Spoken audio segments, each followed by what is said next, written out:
Hello, my name is Jim Vankoski. I'm the curator of the Sports Legends of Delaware County Museum, located at 301 Ivan Avenue in Radnor, Pennsylvania.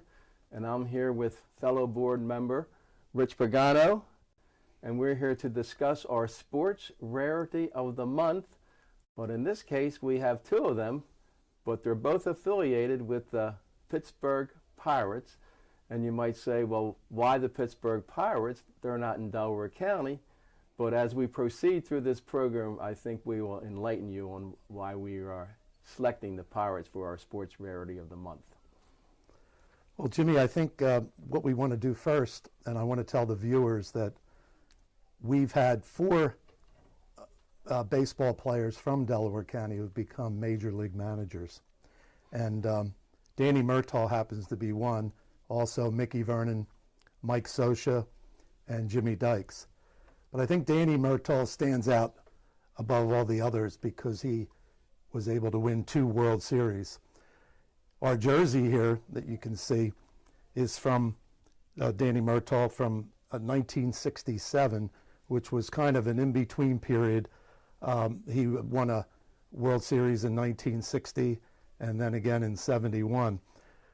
Jimmy, can you tell us a little bit about this jersey and how we were able to get a hold of that for our museum? Well, we have a gentleman that's on our board by the name of Steve Vernon, who's an absolute Pittsburgh Pirate collector. He has items from Roberto Clemente. He has items from Dick Groat. We'll see a little bit later on. And he especially signifies Danny Murtaugh as being someone that he wants to celebrate because Danny Murtaugh is from Delaware County. As a matter of fact, Danny Murtaugh was a 1935 graduate of Chester High School, and Steve's family was from Chester, so you sort of gravitate towards people from your own hometown, like I do. As a matter of fact, when I'm from Chester myself, I graduated from Chester High School. I grew up just a block and a half from Danny Murtaugh. When Danny Murtaugh was actually managing the Pittsburgh Pirates, he would come to our Little League games, and he was just part of the neighborhood. So Danny Murtaugh is one of those individuals that we can absolutely say is a sports legend of Delaware County. And I think it's important to mention this is not a reproduction. This is an actual jersey that was worn by Danny Murtaugh during that 1967 season. Am I correct there? You're correct. That's not a reproduction. If it was a reproduction, we wouldn't have it on display in our museum because we really prize ourselves in having the real thing. Now, getting back to Chester High School, I was doing some research, and at that time, did Chester High School have a baseball team? Did Danny Murtaugh play on a baseball team at Chester High? Well, Chester High, let me backtrack a little bit because I do want to say something about Chester. Chester has produced more Major League Baseball players than any high school in the Philadelphia area or indeed perhaps in the entire state of Pennsylvania. It goes back to Curly Ogden and Johnny Ogden. We're talking about 1915. Then you have Danny Murtaugh, 1935 graduate. Johnny Pagano is another Chester High graduate that played in the major leagues. Then you go on to Ron Henry. Ron Henry, actually, since this is Black History Month that we're talking right now, he's the only African American from Delaware County to actually play in the major leagues. And then we have Lou Krause, who graduated in 1961, and then we have Tommy Chisolm. So Chester has a tremendous reputation in basketball, but it's produced more Major League basketball players than it has produced more Major League Baseball players than it has basketball players that played in the NBA. Yeah, now Danny, when he was a player before he got into management, he did play for the Phillies. But didn't he also play for the Pittsburgh Pirates, the team that he ended up managing? He played for the Phillies. Matter of fact, his rookie year, he was the leader in stolen bases.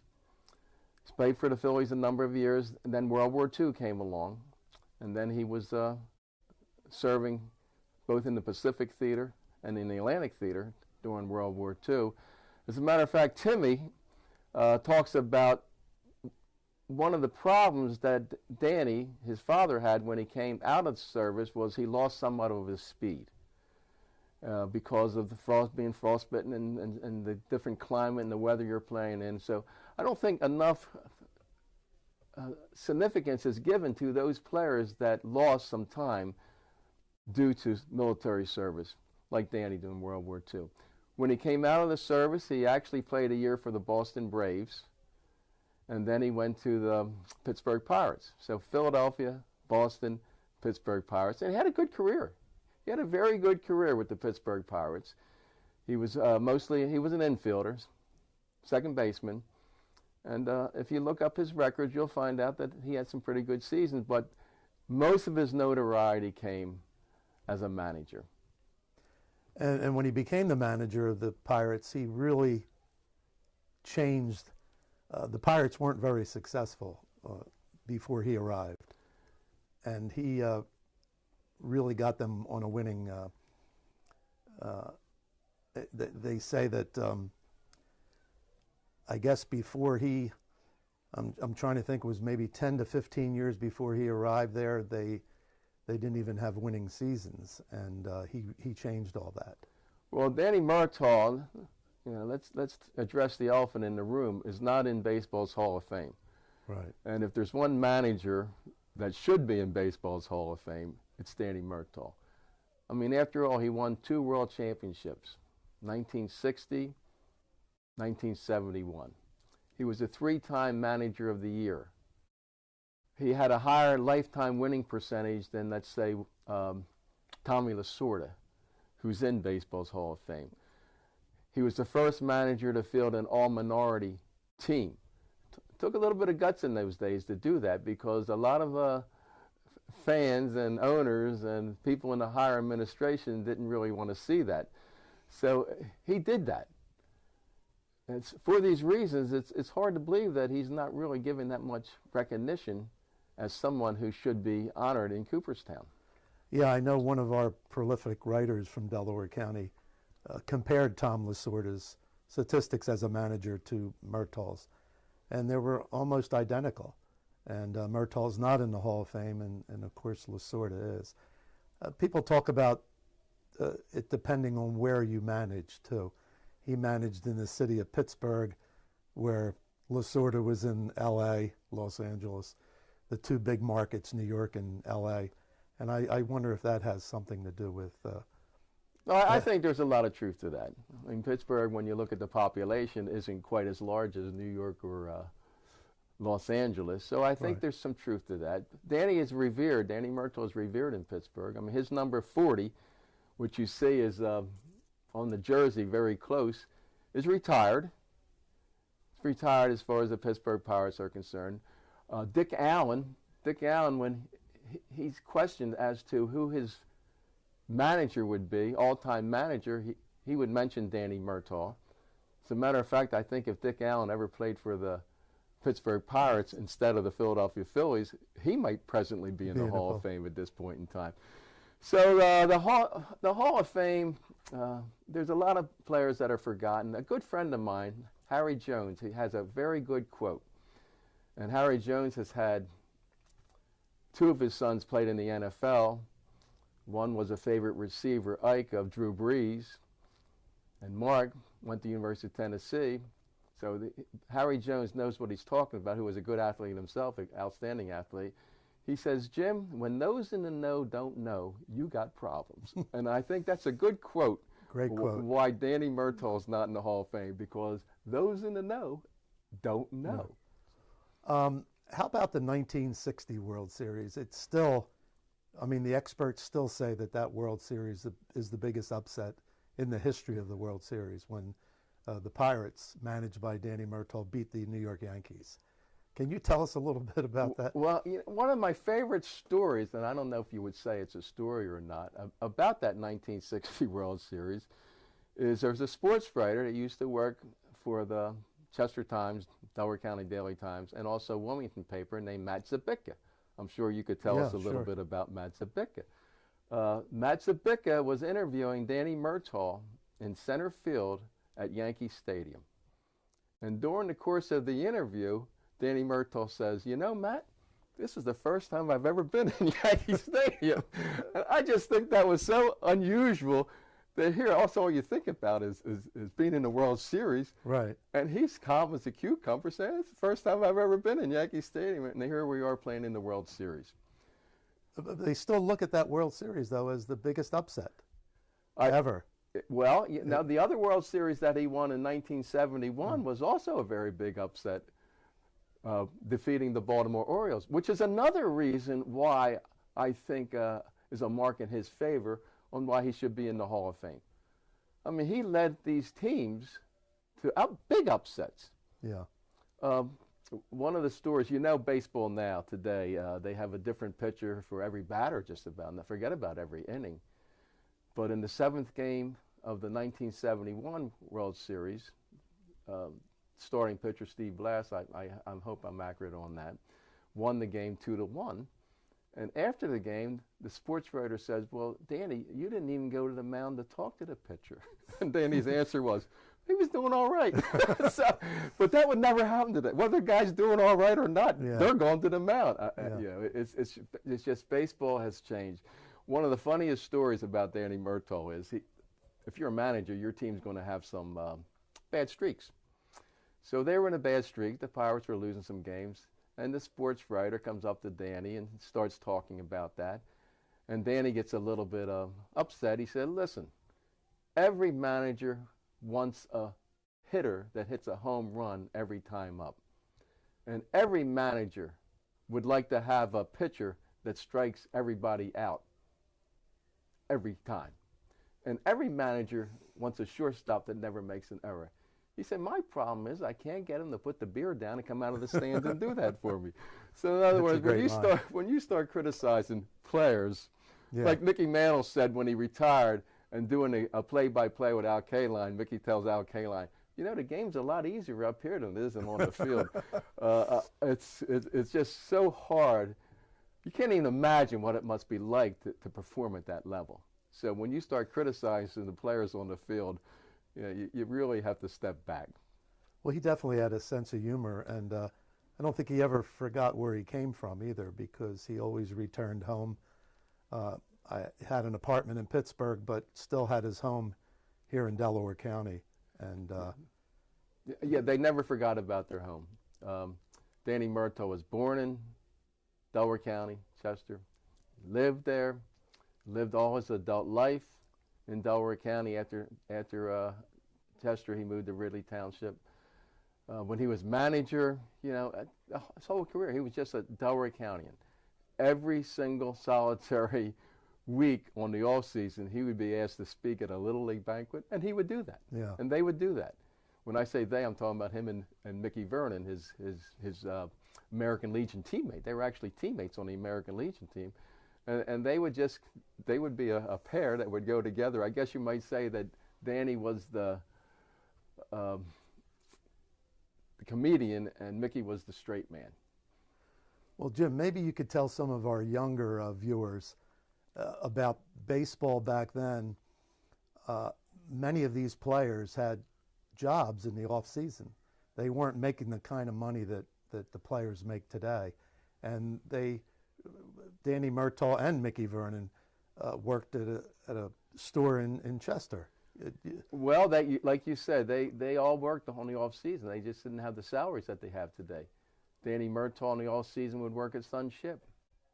Mickey Vernon on the off season would work at Sun Oil.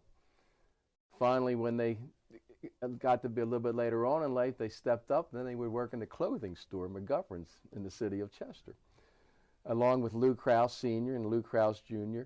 Because McGovern knew, just like today, if you have some top sports figures, people want to come in and talk about them.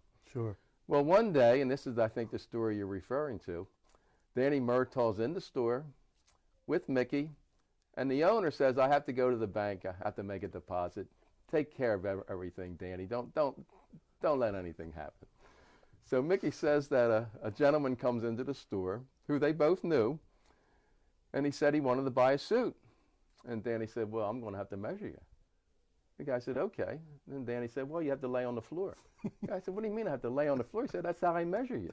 So Danny has the guy lay on the floor. He takes the chalk and he outlines the gentleman's body. And the guy, "Hey, are you sure this is?" He said, "This is the way we measure." So now you have the outline of his body there. And Danny says, "Okay, you're measured. You can come back next week and you can pick up your suit." Well, when McGovern comes back, he sees the outline of a body. He thought it was a police state. He thought somebody got shot, and the policeman came in and outlined his body. So it was just one hilarious story. These are the types of things that Danny would do, the practical jokes that he would like to play. Well, if I can interrupt you, one time after winning the 1960 World Series, he's having breakfast with his wife, who also, they graduated from the same year at Chester High School, by the way.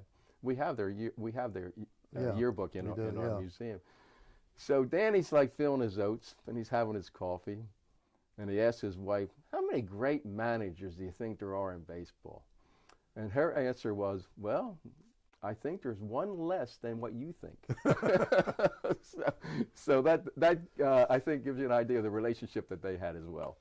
Well, you also mentioned about his friendship with Mickey Vernon, and that they had known each other from back when they got started and playing in the minors. But can you tell our viewers what he did for Mickey Vernon that year in 1960,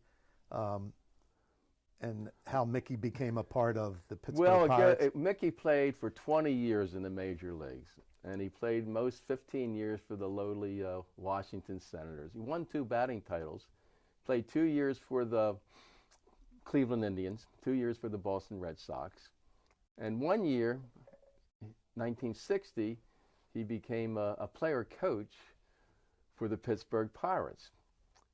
And Mickey told me this, he said back when they were in Legion baseball, they made a pact that if one ever became a manager, he would get the other one to be his coach. So this is exactly what happened. Danny was the manager.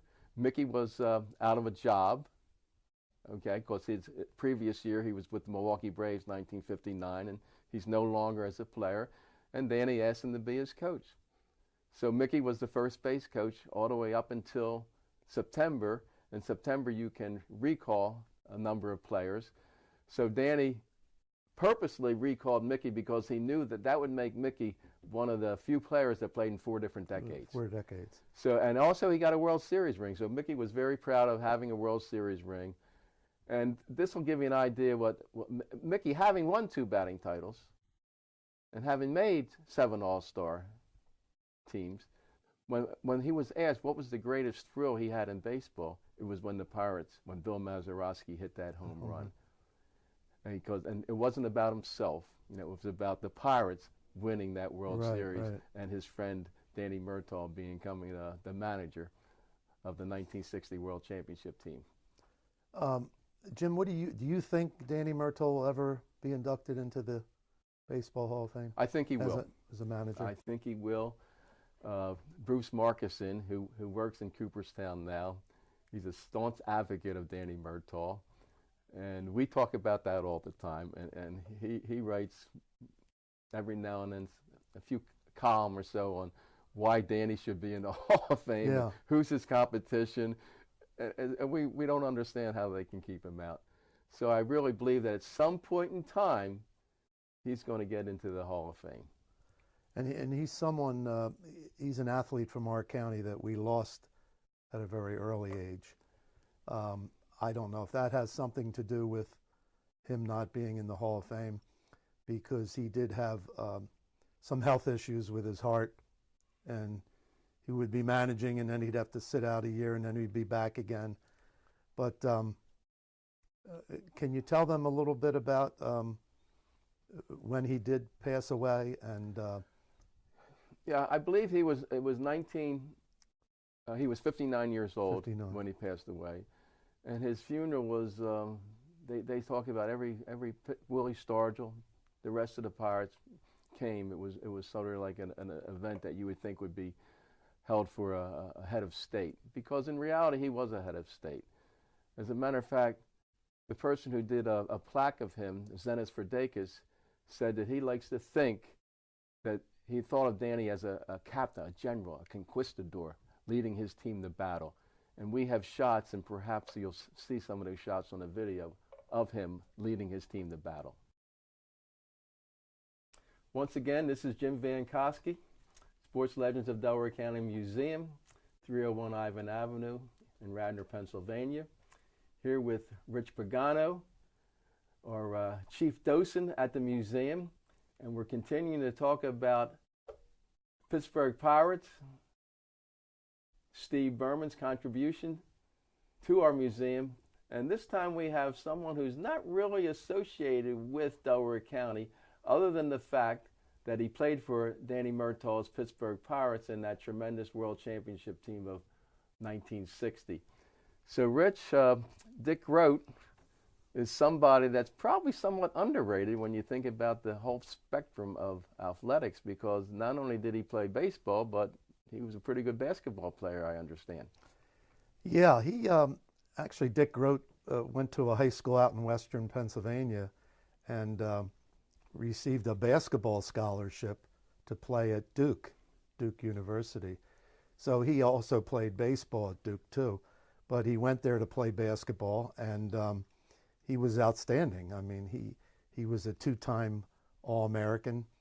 He's in the College Basketball Hall of Fame. But when he graduated from Duke in 1952, he signed with the Fort Wayne Pistons. They were, now we know as the Detroit Pistons. They moved at one point there from Fort Wayne, Indiana to Detroit, and now are the Detroit Pistons. And he played a year in the NBA before he went into the service. And when he came out of the service, he signed. In fact, I thought it was very interesting. The general manager who signed him was Branch Rickey, who was the general manager of the Pittsburgh Pirates at the time. And he signed Dick Groat. And Dick Groat never even played in the minors. He went right into the majors, and just an outstanding two-sport athlete, a great all-around athlete. Yeah, we can make this an interactive session, and I wonder who the last player was to play in the major leagues that never played in the minors. That's a real good question. I can't answer that, but I can't imagine that there are too many baseball players that didn't have to play for at least a short time in the minors before they. Now, we prize ourselves at the museum for having the real deal. This is the actual jersey that Dick Groat wore, and it's on display in our museum. 7th game, 1960 World Series. And the 1960 World Series was won by the Pirates. Dick Groat was the most valuable player for the entire year, not the World Series, but for the 1960 season. So this jersey is kind of significant that Steve Berman has enabled us to put on display. Yeah, thanks to our board member, Steve Berman, able to pick up these jerseys at auction. And I think, people might walk into our museum and wonder, Dick Groat, why do you have a jersey? Dick Groat's not from Delaware County. But he played on the Pirates, and they were managed by a very important person from Delaware County, Danny Murtaugh. And I think, Dick Groat that year, he was the most valuable player of the league in 1960, and an outstanding shortstop. I think he led the league.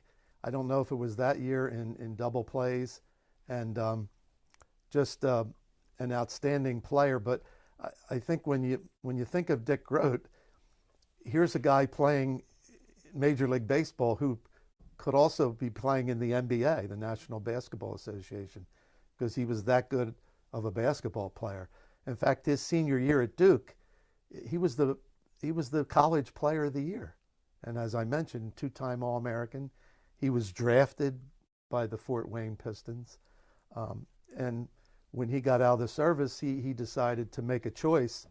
And instead of going with basketball, he went with baseball and played for the Pirates. And he's still involved with basketball to this day. Yeah, in fact, I didn't realize this, but he's 89 years old, and he still does the broadcasting for the University of Pittsburgh men's basketball team.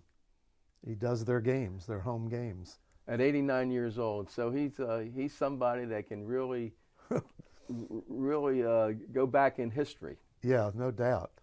Now that World Series in 1960, there were 7 most valuable players that played in that World Series. Yes, there were.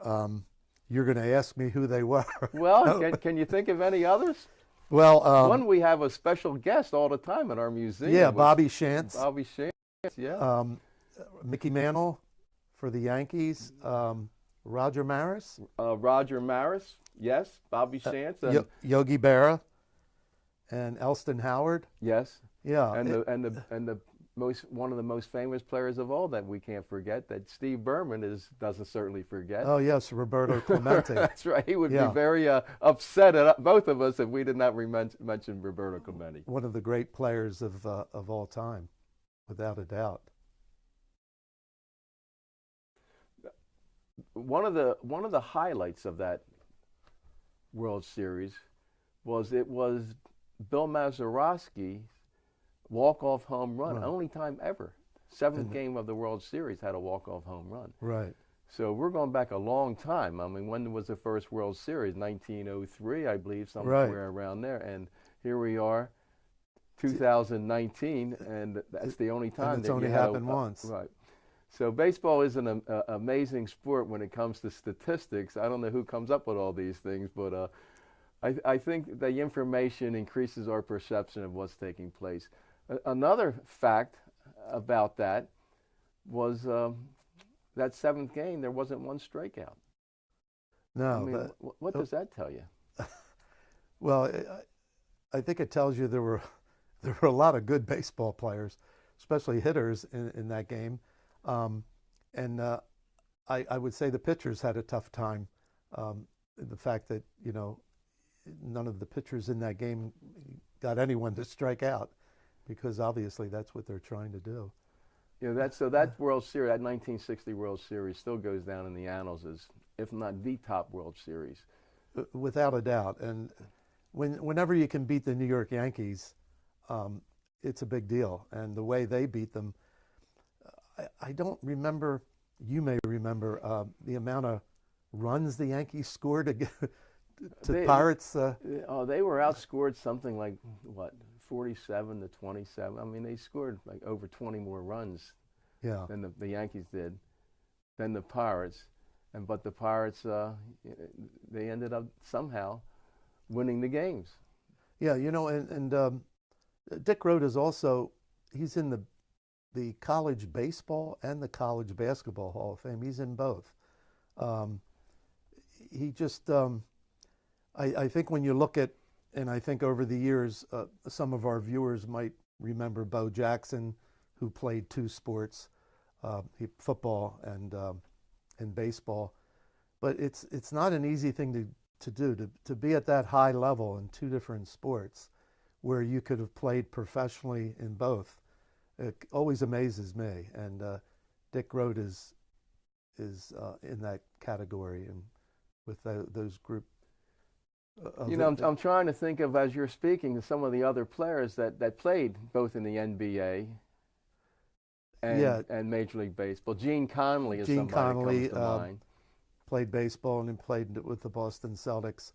Some of the others, I believe that Dave DeBusschere, who played for the New York Knicks in basketball, also pitched a little bit for the Detroit Tigers in Major League Baseball, So it does happen, but it's just not something that happens quite frequently. Right. So I think having this jersey in our museum, thanks to Steve Berman, is quite an asset to our... Well, Rich, thank you for shedding some light on Dick Groat, and I think what we have in our museum, and this jersey will only be there until the end of March, people can stop by, take a look, and be a part of history. Yeah.